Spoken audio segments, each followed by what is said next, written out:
Good afternoon. It's a quiet afternoon. The sky's beautiful. It's peaceful out, and you are on my mind. I hope you're able to make the most out of today. I hope you're able to live by faith today. I was thinking about that idea of living by faith. I feel like yesterday I was talking a little bit about circumstances and the drawback of circumstances distracting you from faith. But I thought I'd go back to Paul and talk to you about Paul. And I mentioned in the title 39 is a big number, and I'll get to that. But in Acts 9, I believe it is, it's described as Paul going down the road to Damascus. He has an encounter with Jesus. Then he goes blind, and he's sent towards Damascus. And a fellow by the name of Ananias was sleeping, had a dream, and in that dream he was told to go hang out with Paul, restore him, touch him, watch the scales fall from his eyes so he can see. I think it's a picture of the fact that we kind of were all spiritually blind at one point, and we began to see from that moment forward. But what really intrigued me was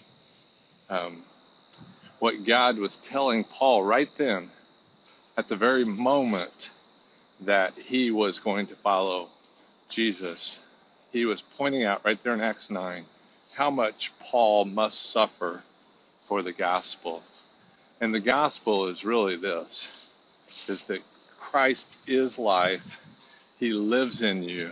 You live in a state of constant forgiveness. You're perfectly accepted, and you are right with God and a child of God. It's the best news ever. And that's what Paul is out to tell. And nobody wants to hear it. Not even today in religious times. Nobody wants to hear how good Jesus' sacrifice is for you and for me.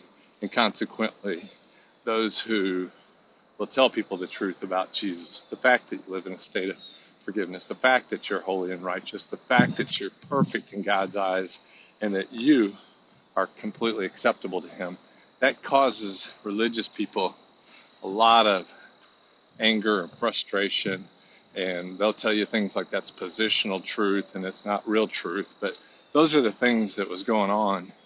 And as crazy as it sounds, it's the same kind of situation today. However, I don't know that I've ever had to suffer in the manner that Paul did. If you go to 2 Corinthians 11, he goes off on talking about if anybody's going to boast, I can boast far more.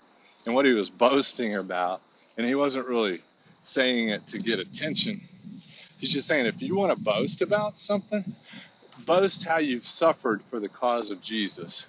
Boast how by walking by faith you've suffered and not anything else. And so when you read that section of scripture, it says that, I think it says 5 times he received the lashes of 39 strokes.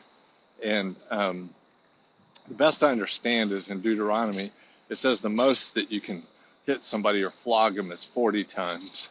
And consequently, I think why they limited it to 39 is because the knuckleheads beating their brother to death with whatever they beat him with were afraid they would lose count and beat him too many times and consequently break the law, which is really a ridiculous idea. If you beat somebody 39 times, you're worried about breaking the law. So I don't know how crazy that is, but that's what it seems to say to me, and I could be completely wrong. But I tell you all this to tell you that Paul suffered big, and his suffering, he kept saying over and over, I'll keep on suffering, I'll keep on living, I'll keep on going through all this turmoil so that you might know the riches and the glory and the hope of a personal friendship with Jesus Christ. He'll take the beatings so you can believe. Isn't that amazing?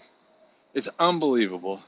And I trust today you and I would both be messengers of hope to people that are distressed, to people who are depressed, to people who don't have hope, that we can smile in the midst of our disappointments, in the midst of our floggings, whatever those might look like, and in the midst of our sufferings, we can smile so others might know that Jesus is the real deal and they might find hope.